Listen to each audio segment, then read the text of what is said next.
Hello friends, welcome to Green Agri. तो आज के इस वीडियो में पढ़ने वाले हैं मैनेजमेंट ऑफ बेनिफिशियल इंसेक्ट। ये सब्जेक्ट आपका बीएससी एग्रीकल्चर 6 सेमेस्टर में पढ़ने को मिलता है। और इस सब्जेक्ट में जो टॉपिक पढ़ने वाले हैं वो टॉपिक है डिफरेंट स्पीसीज ऑफ बीज एंड देयर इंपॉर्टेंट कैरेक्टर्स। मतलब मधुमक्खियाँ की कितनी स्पीसीज होती हैं, उन सारी स्पीसीज़ को पढ़ेंगे और उनके इंपॉर्टेंट कैरेक्टर्स को पढ़ेंगे कि उन सारी बीज में कौन कौन से कैरेक्टर पाए जाते हैं, उनका कौन कौन सा प्रॉपर इंपॉर्टेंस होता है। ठीक है, तो ये सारी चीज़ें इस वीडियो में कवर होंगी। तो यहाँ पर देख रहे हैं आप, लिखा है साइंटिफिक नेम और यहाँ लिखा है कॉमन नेम। तो मतलब बीज का कॉमन नेम हो गया ये सब और उसके साइंटिफिक नेम हो गया ये। जैसे कि सबसे पहले आता है रॉक बी और इसको हम बोलते हैं जाइंट बी। ठीक है,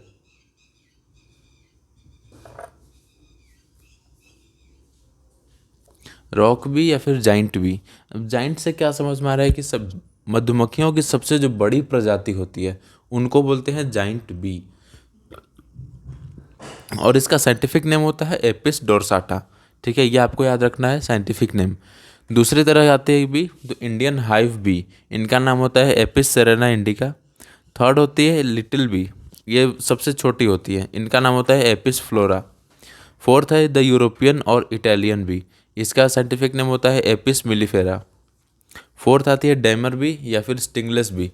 इन तरह के इस टाइप के मधुमक्खियों में स्टिंग नहीं पाया जाता, मतलब ये डंक नहीं मारती हैं और इनका साइंटिफिक नाम होता है ट्राइगोना इरिडेपनिस।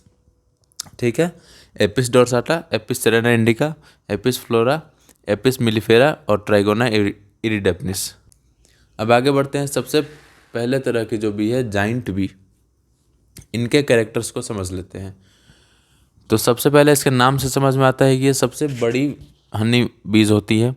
तो इनका लेंथ होता है वो 20 होता है, मिलीमीटर होता है। सेकेंड पॉइंट है it construct single comb size is open about 1 metre in diameter. ये जो छत्ता बनाती हैं, जो कॉम्ब बनाती हैं, उनका साइज़ क्या होता है, वो तो 1 मीटर के डायमीटर का ये अपना छत्ता तैयार करती हैं। थर्ड पॉइंट हो जाएगा the comb is fully expose and hung from inaccessible branches of trees along sides of steeps rocks in the forest and even from the walls and other part of buildings. इसका मतलब क्या हुआ, इसका जो comb होता है, ये जो अपना छत्ता बनाती है, ये इनएक्सेसिबल ब्रांचेज, जहाँ पर जो इंसान होते हैं उनका वो पहुँच ना सके, बहुत ही ऊंचे पोर्शन पे, ट्रीज़ का जो सबसे ऊंचा पोर्शन होता है वहाँ पर ये अपना छत्ता बनाती है। ट्रीज़ का पोर्शन कह लो या फिर जो बिल्डिंग्स होती हैं उनके सबसे ऊंचे दीवार पे ये अपना छत्ता तैयार करती हैं। फोर्थ पॉइंट हो गया it produce of honey 37 kg पर कोम्ब पर ईयर। अब इनका प्रोडक्शन कितना होता है, तो जो एपिस डोरसाटा है, जो रॉक भी है, वो एक साल में एक छत्ते एक छत्ते का यील्ड होता है उनका 37 kg। ठीक है, it represent a major portion of honey sold in our market. जो मार्केट में हमारे हनी मिलते हैं वो मेजरली इसी हनी बी के होते हैं, जाइंट बी के ही हनी पाए जाते हैं मार्केट में। एंड लास्ट पॉइंट है, अगला पॉइंट है rock bees are irritable and aggressive in nature and difficult to rear. इस टाइप की जो मधुमक्खियाँ होती है वो बहुत ही इरिटेबल होती हैं और नेचर में अग्रेसिव होती हैं, इनका डंक काफ़ी लगता है। ठीक है, तो इसलिए इनको रेयरिंग करना थोड़ा डिफ़िकल्ट होता है। और लास्ट पॉइंट है they shift the place of the colony of an. ये जो अपना कॉलोनी है ये इसको शिफ्ट करते रहती है सीज़न वाइज। जैसे विंटर में they migrate to plains and come back to hill during summer season. Winters में क्या करेंगी कि ये प्लेन्स में जाती हैं और समर के टाइम ये हिल्स में वापस आ जाती हैं। तो ये कैरेक्टर्स थे रॉक बी के। अब दूसरा पढ़ लेते हैं एपिस सेरेना इंडिका, मतलब इंडियन हाइव बीज। तो ये है बीज की दूसरी स्पीसीज, इंडियन हाइव बी या फिर एशियन बी। इसका साइंटिफिक नेम क्या था, इसका साइंटिफिक नेम होता है एपिस सेरेना इंडिका। तो अब कुछ इसके कैरेक्टर्स देख लेते हैं। जैसे सबसे पहला कैरेक्टर है it is common Indian bee found in both forest area as well as in plain throughout country.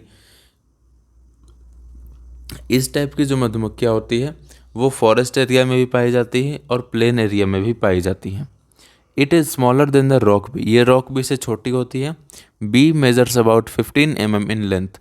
देखो रॉक बी का लेंथ है 20 mm और इसका लेंथ है 15 mm, मतलब रॉक बी से ये छोटी होती है। They make multiple parallel comb on tree cavities, caves in darkness and such other hidden sites. इस टाइप की जो बीज होती हैं वो अपना जो केव बनाते हैं, जो अपना छत्ता बनाती हैं, वो डार्क एरिया में बनाते हैं जहाँ पर अंधेरा होता है, ठीक है, जैसे गुफा में बना दिया या फिर किसी अंधेरे जगह पे अपना ये छत्ता बनाती है। They produce about 2 to 5 kg of honey per year पर कॉम। इनका जो प्रोडक्शन होता है वो 1 साल का ये 2 से 5 किलो ही होता है, ठीक है। पहली वाली जाइंट बी का था 37 किलो और इसका है 2 से 5 किलो। अ क्वीन कैन ले 350 to 1000 एग पर डे। जो इनकी क्वीन होती है उसकी एग लेइंग कैपेसिटी कितनी है? 350 से 1000। अब आती है थर्ड तरह की बी, लिटिल बी। तो इसमें इसके कैरेक्टर्स देख लेते हैं। It is known as the little bee since it is smallest of the 4 species of Apis. इसको लिटिल बी क्यों कहा जाता है? क्योंकि ये चारों जो स्पीसीज है उनमें सबसे छोटी जो मधुमक्खी होती है वो होती है little bee. Bee measurement 7 mm in length. इनका जो लेंथ होता है वो 7 मिलीमीटर का होता है। इसके बाद it is seen only in plains and not in hills above 450 MSL। इस टाइप की जो मधुमक्खियाँ होती है वो सिर्फ प्लेन में ही पाई जाती हैं, ठीक है, और जहाँ पर का सी लेवल जो होता है वो 450 से ज़्यादा होता है वहाँ पर ये नहीं पाई जाती। थर्ड पॉइंट है, it does not like darkness therefore forms it comb in the open place. Example bushes, hedges, buildings, caves. इस टाइप की जो मधुमक्खी होती है उनको डार्कनेस पसंद नहीं होती है। वो जो अपना कॉम बनाती है झाड़ियों में बनाएगी या फिर बिल्डिंग्स पे बनाएंगी, तो ऐसे ओपन स्पेस में ये अपना कॉम बनाती है। It builds a single com which is very small and produce about 0.5 to 1 kg Honey per year पर कॉम, ठीक है। इनका जो कॉम साइज़ होता है वो बहुत ही छोटा होता है और इनका प्रोडक्शन कितना होगा? आधा से 1 किलो होता है पर ईयर एक कॉम से। अ क्वीन कैन ले egg 323 to 365 eggs per day. जो क्वीन होती है उसकी एग लेइंग कैपेसिटी है 323 से 365 eggs per day. They are not rearable as they frequently change their place. इनको रेयर करना काफ़ी मुश्किल होता है क्योंकि ये अपना प्लेस जो होता है वो फ्रिक्वेंटली चेंज करते रहती है। अब आती है फोर्थ स्पीसीज, यूरोपियन बी और इटालियन बी। तो फर्स्ट पॉइंट रहेगा इसमें, it is extensively reared in Europe and America. इस टाइप की जो मधुमक्खियाँ होती हैं उनको कहाँ पर ज़्यादा रेयर किया जाता है? तो यूरोप या फिर अमेरिका में। The behaviour and appearance of Apis mellifera is similar to Apis cerana indica. जो इसका बिहेवियर है और जो अपीयरेंस है इसको क्या बोलते हैं? यूरोपियन बी को बोलते हैं एपिस मिलिफेरा, ठीक है। और इसका जो बिहेवियर होता है वो मिलता जुलता है एपिस सेरेना इंडिका से। थर्ड पॉइंट है, it makes its nest in closed space या फिर darkness in multiple parallel comb. ये जो अपना छत्ता बनाती है वो डार्क एरिया में बनाती है। The yield on an average 45 to 100 kg पर कॉम पर ईयर। इनका जो यील्ड होता है, जो प्रोडक्शन होता है हनी का, उसको वो 1 साल में 45 से 180 किलो का होता है। फोर्थ होती है डैमर बी और stingless bee. This is the smallest species and differs from other bees in its appearance and habitat. ये स्मॉलेस्ट स्पीसीज होती है और जो दूसरी तरह की मधुमक्खियाँ हैं उनसे इनका अपीयरेंस और हैबिटेट अलग होता है। They do not have sting. इनका स्टिंग नहीं होता, इनमें ये डंक नहीं मारती है। They built their comb in hollow walls और ट्री ट्रंक। ये जो अपना कॉम बनाती हैं वो ट्री के ट्रंक में बनाती हैं या फिर दीवारों पे बनाती हैं। They construct their comb with a dark material called cerumen which is a mixture of earth and wax. इसका जो ये मधुमक्खी जो अपना कॉम बनाती है उसका मटेरियल को क्या बोलते हैं? सेरेमन, ठीक है।